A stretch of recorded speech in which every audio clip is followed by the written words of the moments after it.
আসসালামু আলাইকুম রহমতুল্লাহ। সামনে যেহেতু 12ই রবিউল আউয়াল ঈদে মিলাদুন্নবী আসছে, তো জশ্নে জুলুস নিয়ে খুব বাড়াবাড়ি হবে আর কি। অনেকেই খুব বেশি অতিরিক্ত বাড়াবাড়ি করে ফেলে। যাই হোক, এখানে একটা কথা চলে আসছে সুন্নি ভাইদেরকে নিয়ে। সুন্নি ভাইরা যেভাবে ওয়াহাবিদের নামে বাড়াবাড়ি, গালাগালি এবং আক্রমণাত্মকপূর্ণ আচরণ করে এবং তাদেরকে নিয়ে যেভাবে গালাগালি করে, এতে বোঝা যায় যে আসলে তারা মুসলিম, সবাই মুসলমান, কিন্তু তারা কোনো সময় এই কথা বলে না যে আসুন আমরা একসাথে মিশে কাজ করি, আমরা সবাই মুসলমান ভাই ভাই, আমাদের মধ্যে এই পার্থক্য ফেরকা বাদ দিয়ে আমরা এক পথে হাঁটি, এক পথ অনুসরণ করি, একসাথে চলি। এই কথা কোনো সময় বলে না।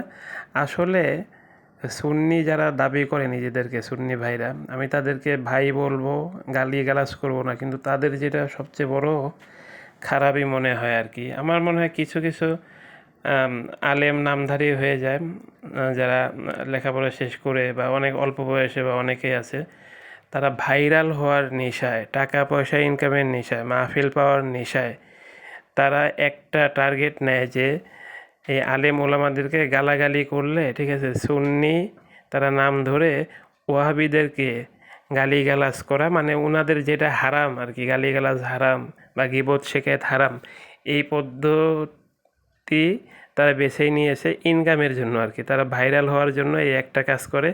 এই একটা বক্তা আসে মাইকের সামনে চিল্লাফাল্লা করে, সেই গলাবাজি করে চিল্লাফাল্লা করে, ওয়াহাবিরা এই, ওয়াহাবিরা সেই, ওয়াহাবিরা এই করছে, ওয়াহাবিরা ভালো না, গোষ্ঠী শুদ্ধা ভালো না, জাহান্নামী, কাফের কাফের বাতিল, আর তারা পরিপূর্ণ জান্নাতের বড় ঠিকাদার। এই যে একটা তাদের আচরণ, তাদের যে ধ্যান ধারণা, তাদের যে পার্থক্য করার যে একটা তাদের লিমিট থাকা উচিত, পার্থক্য করতে করতে মুসলমানদেরকে কাফের কাফের, জাহান্নামী জাহান্নামী, ইসলামকে মুসলমানদেরকে এরা পার্থক্যকারী হয়ে যায়।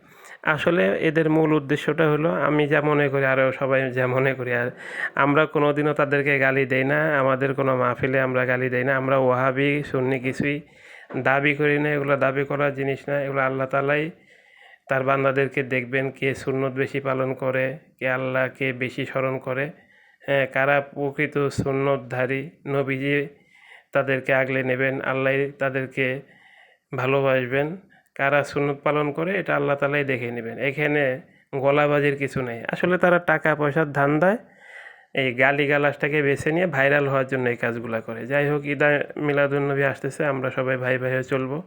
ওয়াহাবি সুন্নি নাই, সবাই আমরা ভাই ভাই মুসলমান, একসাথে চলবো, এক কাতারে চলবো। আসসালামু আলাইকুম রহমতুল্লাহ।